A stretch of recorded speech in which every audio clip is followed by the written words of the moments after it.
বিসমিল্লাহির রহমানির রহিম। আসসালামু আলাইকুম। কালকে রাত্রিবেলা প্রচণ্ড পরিমাণে ঝড় হয়েছিল আর সব পাতা নিচে পড়েছে। তো আর কি ঘুম থেকে উঠেই আমি চলে আসছি এগুলো পরিষ্কার করতে, কারণ গোটা বাড়ি পাতা পাতা হয়ে আছে। পাতাগুলো সব এইখানে তুলে আমি বাইরে ফেলে দিয়ে আসবো। আর আমার মুরগির বাচ্চা দিয়েছিল। এখানে টোটাল 9টা বাচ্চা আছে।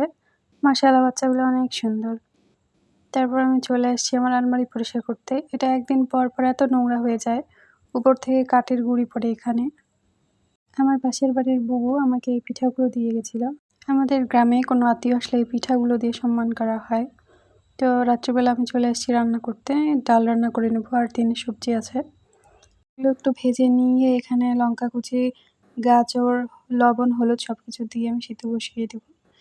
তারপর পাকার দিয়ে আমার ডাল হয়ে গেছে। এখন আমি খেয়ে নিব।